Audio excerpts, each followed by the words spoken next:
Hello, everybody. Miss Debbie here. It's so nice to be with you again. And I am here in the library just before we close, trying to squeeze in a little bedtime story.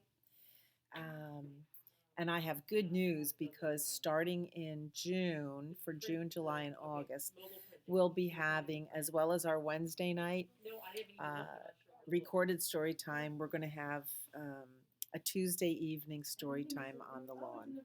So make sure you watch for our summer activities calendar. It's going to be so much fun. So let's get started. Hello, everybody. How are you? How are you? How are you? Hello, everybody. How are you? How are you today? So, as I said, I'm in the library. It's a hopping place. I don't think I'll be interrupted, but you never know. It's what a librarian does. So, let's do our Thumbkin song, our little finger exercises, right? So, you make two fists, put your fists in your lap, and call them up one by one. Where is Thumbkin? Where is Thumbkin? Here I am. Here I am. How are you today, sir? Very well, I thank you. Run away, run away. Perhaps they're shy.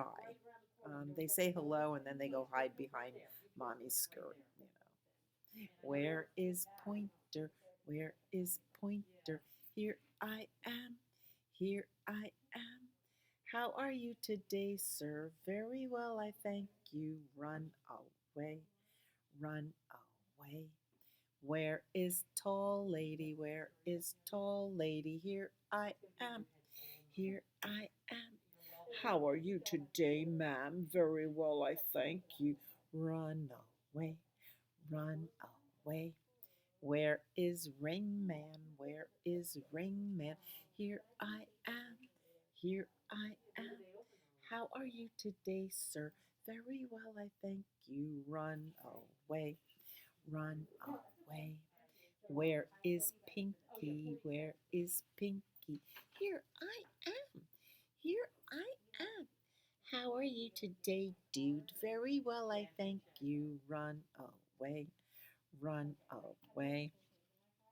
You're going to love this book. Our first book tonight is the first book in the series of Fly Guy, and it's called Hi Fly Guy. This is written by Ted Arnold, illustrated by the same. And Ted Arnold is one of the funniest people I ever didn't meet. I just love his illustrations. So we'll try to keep you laughing all through the summer, right? Hi, Fly Guy. And the reason I picked this book is because flies are starting to come out. I've had a couple of those big black dive bombers. They go around my window, and I'm like, ew, get out of here. But it's a story about a boy named Buzz and his pet Fly Guy. And guess what? Chapter 1. A fly went flying. He was looking for something to eat, something tasty, maybe old fish bones, something slimy. Oh, I don't even want to know what that is. Looks like barf. A boy went walking. Look at him, he's got a safari hat on. The boy was looking for something to catch, something smart, something for the amazing pet show. So he's got his a fishing rod, he's got this kind of hooky thing, and a net for butterflies, maybe, and a cage and a jar. Did you ever go hunting for fireflies like in the summer? They'll come out in July. They come out when it's dark too. It's a lot of fun. So the boy went hunting and they met. The fly ran right into Buzz's nose. Boink.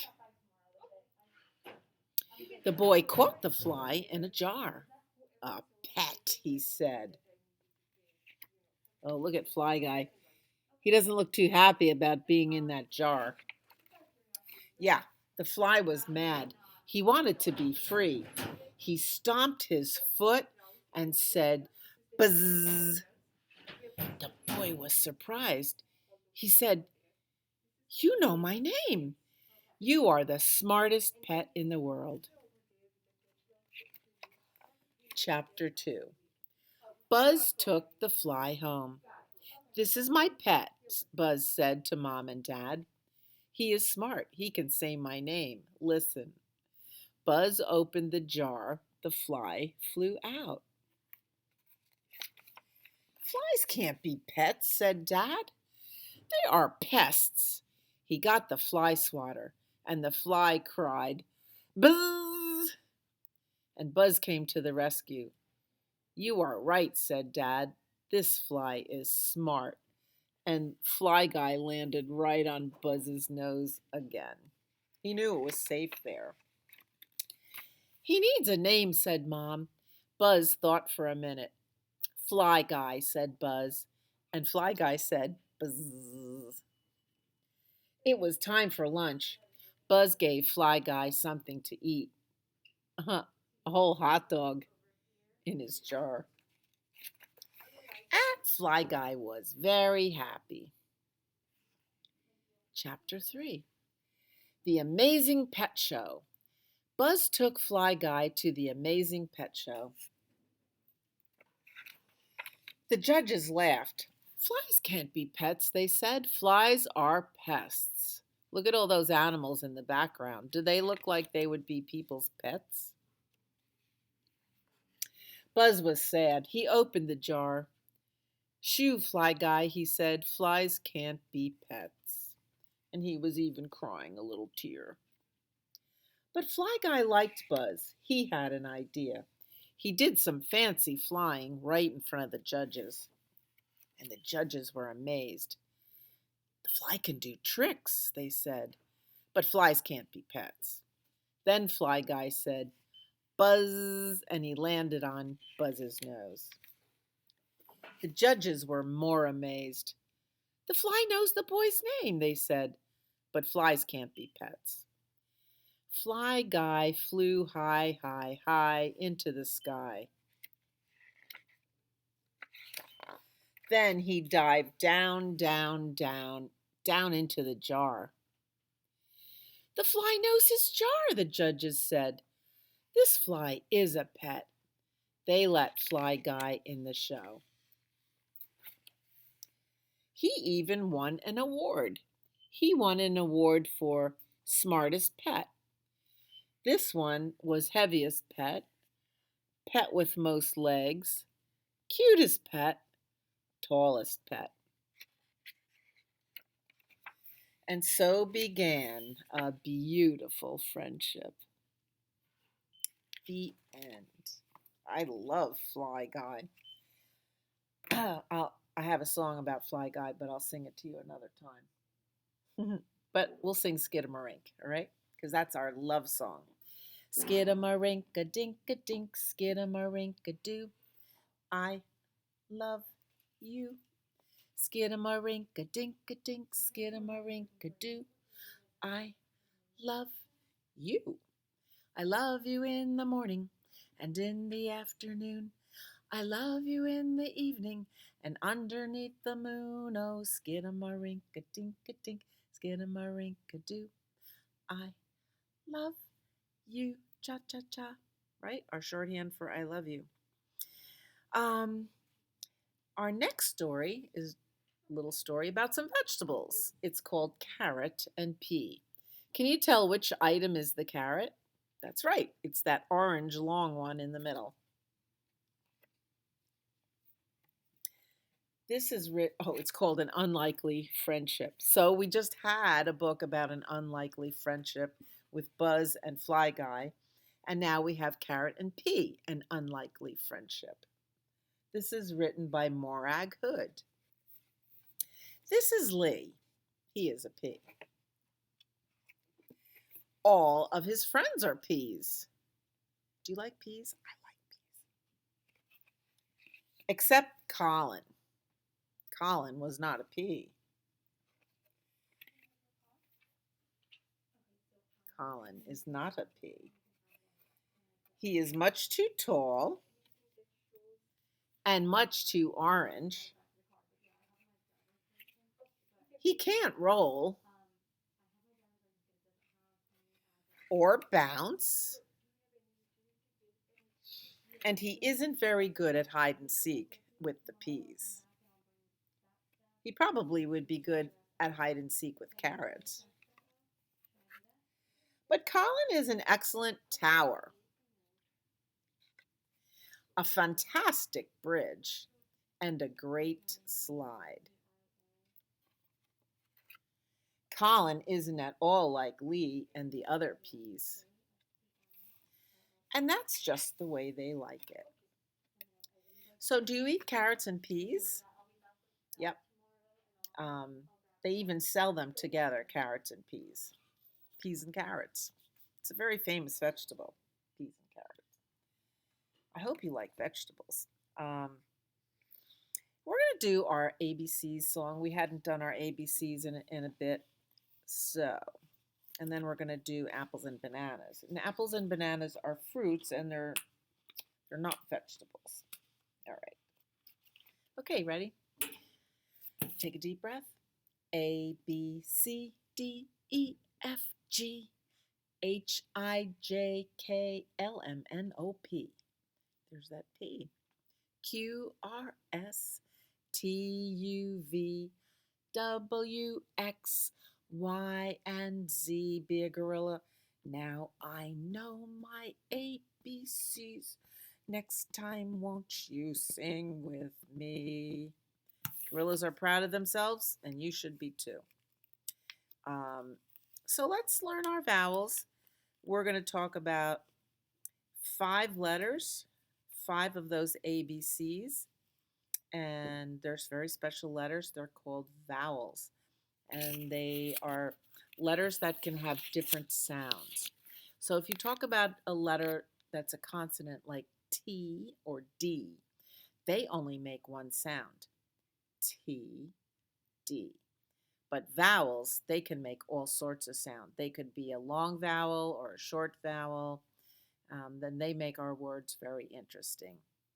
So let's start plugging our vowels into our favorite song, Apples and Bananas. Ready? I like to eat, eat apples and bananas.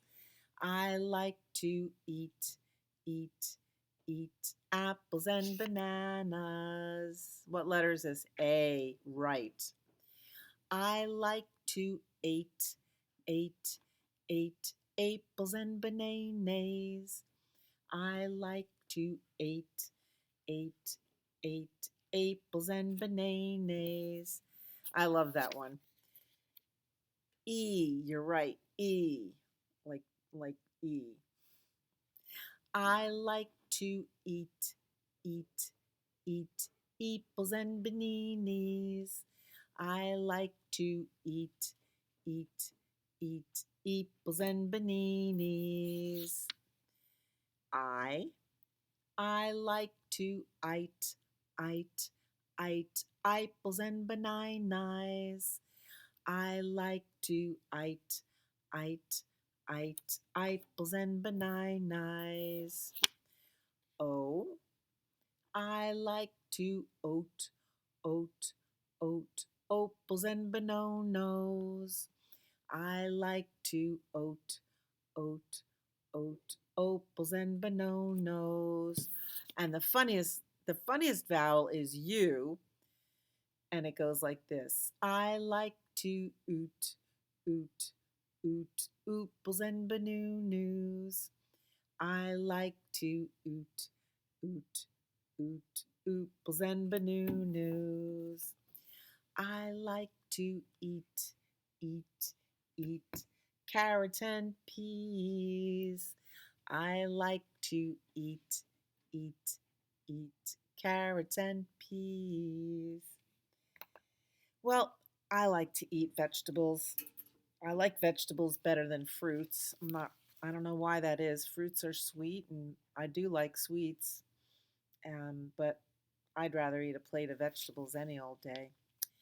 This is about a boy named Oliver who does not like vegetables, and this is written by Vivian French. It's called Oliver's Vegetables.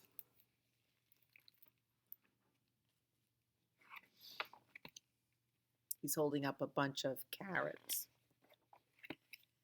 Finish up, Oliver, said his mother, or we'll miss the bus. Can't we walk to Grandpa's house? Asked Oliver. No, said his mother, it's too far. Please hurry up. And Oliver is eating his dinner and he's stuffing a French fry in his mouth. Well, guess what's left on his plate? The peas. The best thing about Grandpa's house was the wonderful garden. I grow all my own vegetables, Grandpa said proudly. Look at that big garden. It's bigger than a swimming pool. I don't eat vegetables, Oliver told Grandpa. I only eat French fries. If you want French fries, said Grandpa, you must find the potatoes. If you find something else, you can eat that and no complaints. Is this a bargain? And they shook hands on it. Oliver ran around the garden, but he couldn't see any potatoes. They must be hiding, he said, and pulled at the nearest leaves. Carrots, said Grandpa, just the thing for Monday supper. That night, Oliver ate his first carrots. Oliver took a long time making up his mind on Tuesday.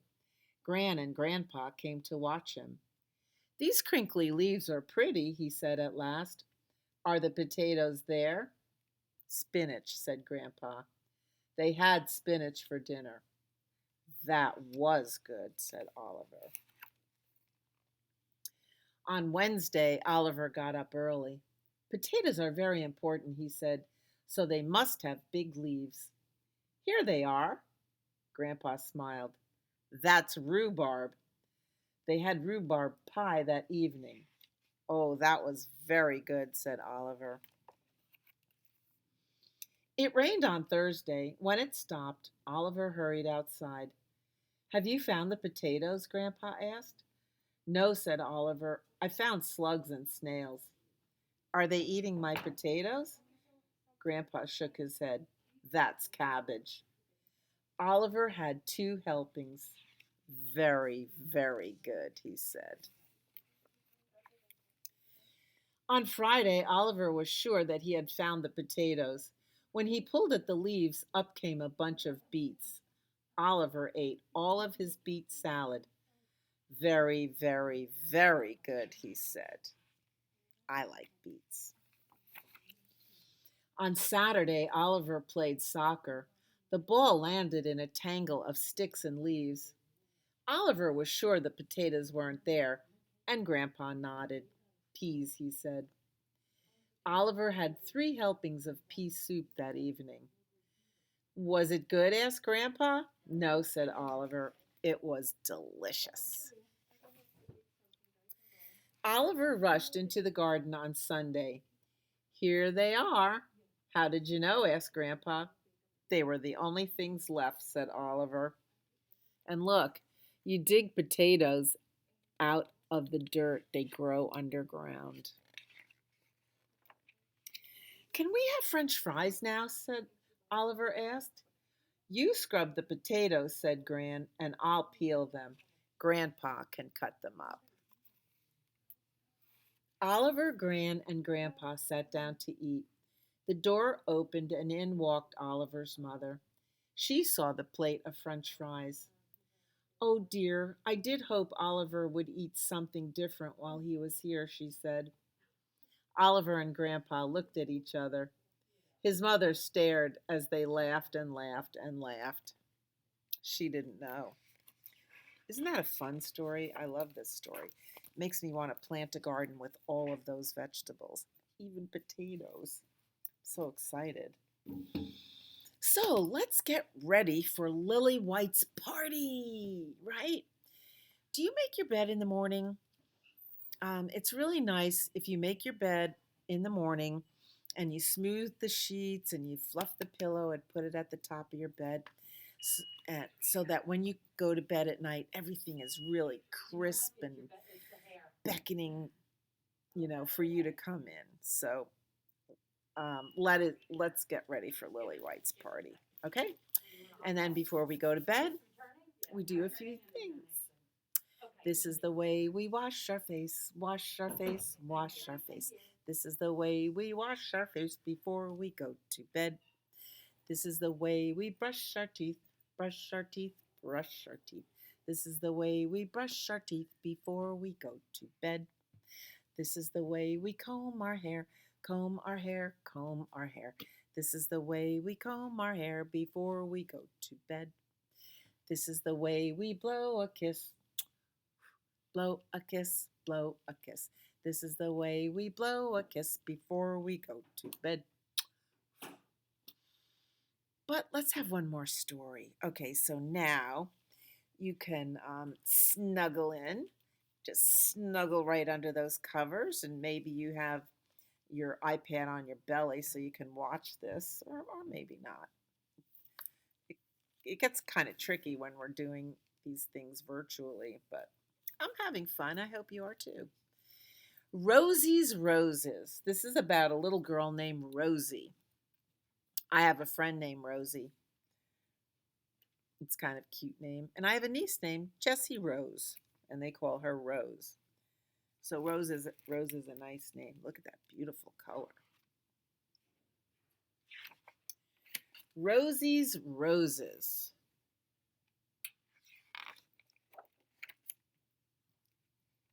Oh, it's written by Pamela Duncan Edwards and illustrated by Henry Cole. Henry Cole is one of my favorite authors. He writes some chapter books, and if you come to the library, I'd love to recommend some for you. They're pretty good. He illustrates them too. He loves to draw. It was Aunt Ruth's birthday. Rosie had 4 roses for Aunt Ruth's present. Carry your roses carefully, warned her big brother Robert as he tied a rainbow ribbon around them. He's a really big brother, isn't he? Rosie and Robert hadn't rambled far when Rosie frowned. "This is weird," she said. "My orange rose has disappeared." "Perhaps you dropped your rose near that rotted log," said Robert. "I'm sure I saw Mr. Rat dragging something orange away." Do you see the log behind them? "That rodent is a rogue," cried Rosie, "and he'd better return my rose right away." "It must be tough being a rat," remarked Robert. "Rats live in very dreary places." "Really?" said Rosie, and she's poking her nose into the hole in the log. "It is dark and grungy down there," she agreed, "but Mr. Rat has put my orange rose in a jar." "His room looks brighter already." Rosie thought hard. "All right, Mr. Rat," she called. "My orange rose is yours. The perfume will make your room smell fresh." I feel like going out and getting myself some roses. It's a little too early in the season for roses to bloom, but other things are blooming, like lilacs and daffodils and tulips, but roses come later. "Well, now I've only got 3 roses tied with a rainbow ribbon for Aunt Ruth," fretted Rosie. Robert rumpled Rosie's hair. Did you notice there's a lot of R's in this book? Robert and Rosie and roses and rats. "Come on, let's run after dragonflies," he said. Rosie and Robert ran through the grass. "I love the way dragonflies dart around," she cried. I do too. Do you see the dragonfly up there? When we were little, we used to call them darning needles, and we would chase them too. And don't worry, they don't sting. Suddenly, Rosie groaned. "This is crazy," she said. "My purple rose has disappeared." "Don't cry," said Robert. "I think you dropped your rose by that rock. I saw Mr. Rabbit rush into his warren with something purple. How do you like that for a word? Warren. Warren is the name of a rat, of a what kind of a rabbit's hole. I'm getting all confused. A warren. Rabbits live in warrens. Well, Mr. Rabbit is a rapscallion, protested Rosie. He'd better return my rose right away. There's a terrible racket coming from down Mr. Rabbit's hole, remarked Robert. Really? Said Rosie. Rowdy rabbit children are romping everywhere, she reported. Mrs. Rabbit looks frazzled, but Mr. Rabbit is presenting her with my rose. Rosie thought hard. All right, Mr. Rabbit, she called. My purple rose is yours to help Mrs. Rabbit relax. So she has so many, she's like the old lady in the shoe. She had so many children, she didn't know what to do. And there she is washing dishes with all the little rabbits running around. And look what's in the background. Carrots. See? Vegetables. Now I've only got 2 roses tied with a rainbow ribbon for Aunt Ruth's present, said Rosie. Stop worrying and I'll race you to that redbud tree, replied Robert. Right, called Rosie, and off she ran. Suddenly, Rosie rubbed her eyes. This is ridiculous, she wailed. My red rose has disappeared. Dry your tears, Rosie, said Robert. I think you dropped your rose near the roots of the tree. I saw Mrs. Robin carrying something red up to her nest. Mrs. Robin's a rascal, roared Rosie. She'd better return my rose right away. I heard a rumor that Mr. Robin has raging strep throat, said Robert. He's had to resign from the bird chorus. Really? Said Rosie. She climbed the tree. Mr. Robin has a scarf around his throat, she declared. Mrs. Robin is nursing him with raspberry syrup. Rosie thought hard. All right, Mrs. Robin, she called. My red rose is yours. It will cheer up Mr. Robin. I hope his raspy throat recovers soon. Now I've only got 1 rose tied with a rainbow ribbon for Aunt Ruth's present, said Rosie. Poor Rosie, said Robert. Stop fretting and I'll teach you to turn cartwheels. Let me try, said Rosie. Bravo, called Robert. You're a razzle-dazzle cartwheel star. Really? Panted Rosie. Robert, whispered Rosie, there's a squirrel bride sitting in the ragweed over there, and she's crying. I'm marrying my true love this morning, sobbed the squirrel bride, but I forgot to make a garland for my hair. Rosie thought hard. Let's use strands of grass and my cream rose, Miss Squirrel, she said. They'll make a pretty garland together.